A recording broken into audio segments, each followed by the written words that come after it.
किस ऑर्डर के गेस्ट आए हैं आप? सर 20,000 रुपये महीने का हाँ। मेंटेनेंस अवार्ड हुआ है अच्छा, आगे। बच्चे के लिए, हाँ। उसके खिलाफ है। माननीय, मेरे द्वारा जब विचारण न्यायालय के समक्ष भरण पोषण की याचिका प्रस्तुत की गई तो पत्नी का मेंटेनेंस निरस्त कर दिया गया, बच्चे का 20,000 अलाउ किया गया। उससे व्यथित हैं आप? जी माननीय। पत्नी को नहीं मिला इसलिए व्यथित हैं आप? जी। आपको ज्यादा हो गया? जी, अमाउंट ज्यादा हो गया जी। तो मतलब दोनों रेलवे में एम्प्लॉई हैं, पति पत्नी दोनों? दोनों। मेरा दूसरा सबमिशन ये है कि इन्होंने 12,300 रुपये महीना मांगा और कोर्ट ने इनको 20,000 रुपये महीना दिया। तो कोर्ट को पावर नहीं है ऐसा? नहीं, पर सर जो मांगा नहीं। हाँ, बहुत सारे मामले ऐसे हैं कि जिन्होंने मांगा उसे ज्यादा मिल गया। सर, कोर्ट के पावर को तो मैं कह नहीं सकता कुछ भी। माननीय, छोटे से बयान है, थोड़ा पढ़ना चाहता हूँ। हाँ हाँ बिल्कुल। आवेदक क्रमांक 2 शुभ वर्तमान में मेरे साथ निवास कर रहा है और उसकी आयु लगभग 11 वर्ष है। हमारा पुत्र शुभ वर्तमान में Saint Joseph Convent School Ratlam में कक्षा 4 में अध्ययनरत है। मैं अपने पुत्र शुभ की स्कूल की फीस देती हूँ जो वर्तमान में लगभग 27,500 वार्षिक होती है। सर, इसको अगर 12 से करेंगे तो 2,300 रुपये महीना हुआ। इसके अतिरिक्त तो उसके स्कूल आवागमन, यूनिफॉर्म, किताबों का खर्चा अलग से होता है जो फीस के अतिरिक्त लगभग 5,000 रुपये प्रति माह होता है। एवं हमारा पुत्र शुभ मेरे साथ ही किराए के मकान में निवास करता है एवं शुभ के खाने पीने अन्य गतिविधियों में लगभग 5,000 रुपये खर्च होता है। तो कुल इन्होंने इस तरह से 12,300 रुपये महीना मांगा है। इसके अतिरिक्त मैं भी अपने ऊपर राशि व्यय करती हूँ जो लगभग 15 से 20,000 रुपये प्रति माह हो जाती है क्योंकि मैं रेलवे में नौकरी करती हूँ और मुझे कार्यालय आना जाना पड़ता है एवं गृह कार्य हेतु नौकरानी भी रखी है।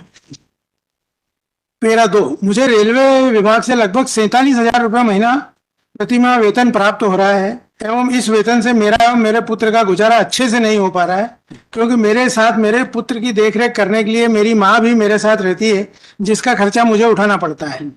मैं अपने पुत्र शुभ को अच्छे से पढ़ाकर बड़ा आदमी बनाना चाहती हूँ एवं स्कूल में प्रतिवर्ष फीस बढ़ जाती है।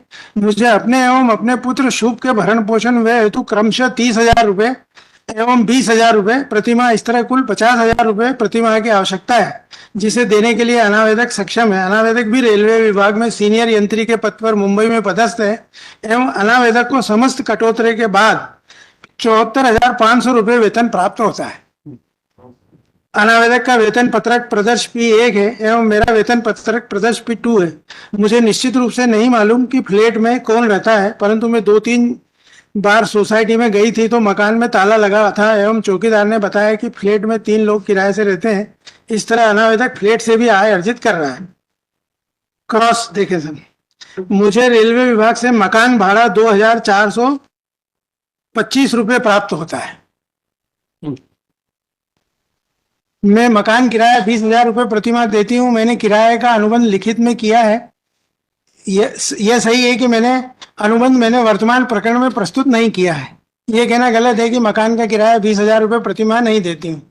यह सही है कि प्रति माह मुझे प्राप्त होने वाले वेतन में वृद्धि होती है। प्रत्येक वर्ष लगभग 1,000 रुपये वेतन में वृद्धि होती है। यह बात सही है कि अनावेदक मुंबई के फ्लैट की मासिक किस्त 16,400 रुपये देता है एवं सोसाइटी को मकान के मेंटेनेंस हेतु 2,700 रुपये प्रति माह देता है। यह भी सही है कि अनावेदक महानगर पालिका मुंबई को मकान का टैक्स 800 रुपये प्रति माह अतिरिक्त देता है। यह कहना गलत है कि अनावेदक प्रति माह मकान की सफाई हेतु 1,000 रुपये व्यय करता है। मेरा 9 सर, यह कहना सही है कि अनावेदक पर अपने माता पिता का भी दायित्व है। यह कहना सही है कि अनावेदक नियमित रूप से अपने माता पिता को धनराशि देता है। स्वतः कहा कि अनावेदक की मां शासकीय सेवा में होकर आय अर्जित करती है। यह कहना गलत है कि मैं ऊपर प्रति माह 20,000 रुपये व्यय नहीं करती हूँ एवं मैंने घर में कोई नौकरानी भी नहीं रखी है। यह कहना गलत है कि मैं उभय पक्ष के पुत्र की पढ़ाई लिखाई के अतिरिक्त अन्य गतिविधियों से 5,000 रुपये प्रति माह व्यय करती। इसके बाद सर 14 नंबर देखें, ये 13 नंबर देखें।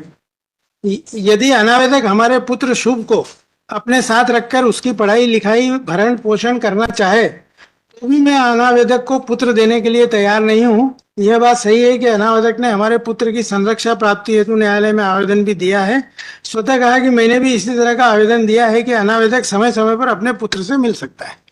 इसके बाद सर काइंडली 15 जो आखिरी है वो देखें। यह सही है कि रेलवे विभाग मेरे पुत्र की शिक्षा हेतु 3,000 रुपये देती है। स्वतः कहा कि मुझे अपने पुत्र को और अधिक अच्छे स्कूल में पढ़ाना है। तो सर इस तरह से इस सारी का कैलकुलेशन करेंगे तो इनको 5,425 रुपया रेलवे से मिलता है पुत्र की शिक्षा और मकान भाड़े के लिए, और 12,300 रुपये इन्होंने मांगे हैं। ये 5,000 कहते 3,000 ये हो गया, और जी 5,400 कैसे हो गई? हाँ, 5,425, 2,425 जो है भाड़ा, और 3,000 रुपये महीना बच्चे की एजुकेशन का, ऐसा इनको 5,425 रुपये मिलते हैं। तो मेरा निवेदन ये था सर कि इस तरह से जो बाइफरकेशन करने के बाद नतीजा आता है, इसके हाथ में अगर 20,000 रुपये हमारे से दिलाए जाए, 5,000 रुपये वो, 25,000 रुपये महीना आता है, और 47 से 50,000 रुपये महीने की इसकी खुद की आमदनी है, और कोई लायबिलिटी नहीं है सिवाय बेटे के। अच्छा सर, इसकी लायबिलिटी के बारे में कोर्ट ने, ऑनरेबल कोर्ट ने 17 में आप देखें सर जजमेंट के डिस्कस किया है। बोलते रहिए। जी, आवेदिका श्रीमती रानी वर्मा आशा 1 ने अपने मुख्य परीक्षण में ही स्वीकार किया है कि वह रेलवे विभाग में शासकीय सेवा में है तथा उसे 47,000 रुपये प्रति माह वेतन प्राप्त होता है, और प्रति परीक्षण के पैरा 11 में यह भी स्वीकार किया है कि इसी न्यायालय द्वारा उसके द्वारा आवेदक के प्रति क्रूरता कारित करने एवं अभित्यजन के आधार पर विवाह विच्छेद की डिक्री पारित की जा चुकी है। साथ में यह भी कहना है कि उसने अपील प्रस्तुत कर रखी है जो लंबित है। इसके अलावा यह भी आवेदिका ने अपने संपूर्ण मुख्य परीक्षण में एक भी तथ्य ऐसा नहीं बताया है कि वह किस कारण अनावेदक से पृथक होकर रह रही है। इसलिए आवेदिका जो बिना किसी कारण के अनावेदक से पृथक रह रही है और स्वयं शासकीय सेवा में होकर 47,000 रुपये महीना प्रतिमाह की आय अर्जित कर रही है, इसलिए वह अनावेदक से भरण पोषण प्राप्त करने की अधिकारिणी नहीं है।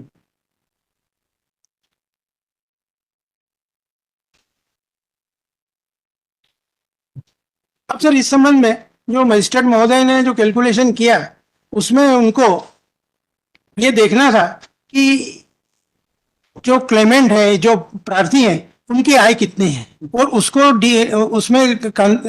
उसमें एडजस्ट करने के बाद वो अपना निर्णय लेने के लिए मजिस्ट्रेट महोदय इम्पावर्ड है। साथ ही सर उसमें यह भी कहा है कि ये मैं पेश कर रहा हूँ कि लग्जरियस लाइफ के लिए भरण पोषण नहीं है। भरण पोषण आपको अपनी वेग्रेंसी को दूर करने के लिए मिलता है, जो कि मैंडेटरी, मतलब जो जरूरी है। अब सर इन्होंने अभी रिसेंट बलेनो खरीदी है, they are enjoying luxurious life, और हमसे मेंटेनेंस मांग रहे हैं।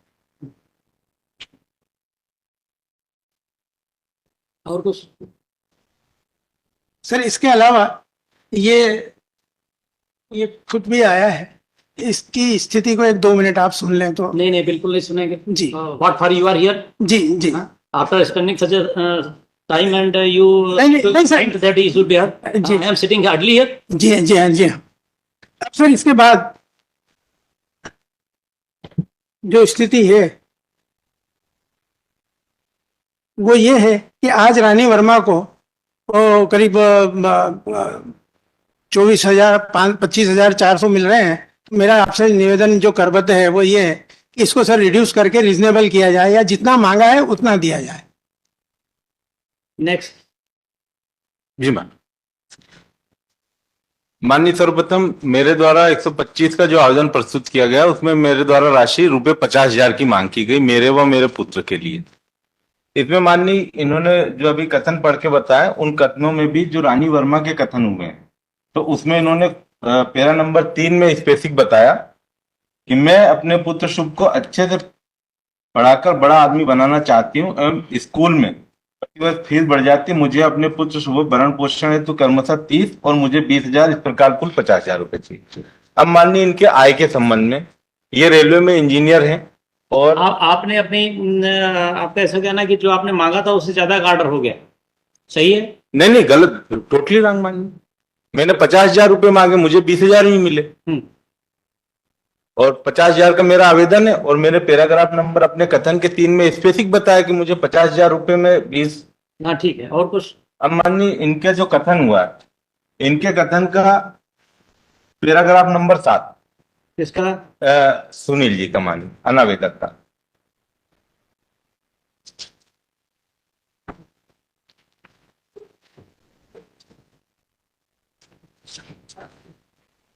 अभी आपने फाइल किया हाँ माननीय, मेरे इसमें फाइल है। 77.1 में हाँ, दोनों में फाइल है हमारे। किस पेज पे है? 77 में किस पेज पे? 77 में है।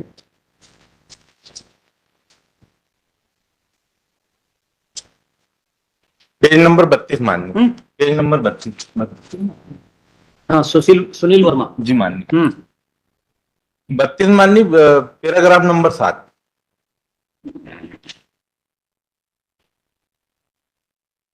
तेरा 7 माननीय, ऊपर का ही पैरा। हम्म फरवरी 2022 में मेरा वेतन 90,000 रुपए बना है। तो इनका जो फरवरी का वेतन था वो माननीय 90,000 था। अब इस संबंध में माननीय जो विचार न्यायालय की फाइंडिंग आई है कि मुझे क्यों नहीं दिया, तो मुझे 2 कारणों से नहीं दिया। एक, मैं इनसे बिना किसी कारण के दाम्पत्य जीवन का निर्वाह नहीं करने के कारण मेरा तलाक हुआ। सेकंड, कि मैं आय अर्जित कर रही हूँ माननीय। तो यहाँ पे तकनीकी बिंदु ये आता माननीय कि मेरा इनसे तलाक हो गया था। तलाक होने से जो बाद में साथ रहने की बात है वो खत्म हो जाती माननीय। इस संबंध में विस्तृत जो है नितिन शर्मा विरुद्ध सुनीता शर्मा का जजमेंट भी माननीय कि अगर तलाक हो गया है तो साथ रहने की बात को समाप्त करते हुए भरण पोषण की राशि देनी माननीय।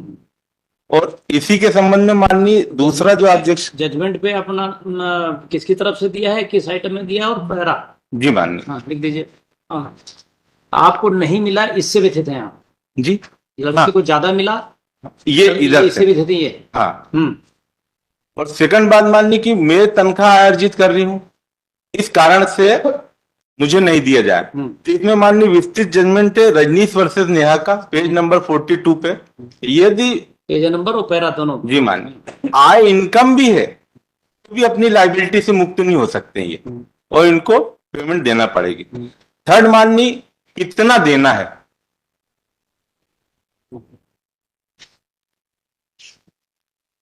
इस संबंध में माननीय दिल्ली उच्च न्यायालय का 60% तक की राशि उन्होंने दिलवाई है माननीय एक केस में। तो इनकी कुल वेतन 90,000 थी, तो मुझे लगभग 45,000 हम दोनों को कम से कम मिलना था माननीय।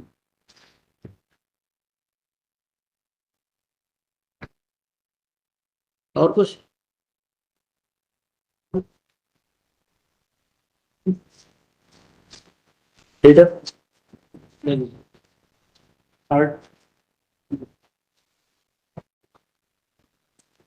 Oblige sir. ओब्लाइज।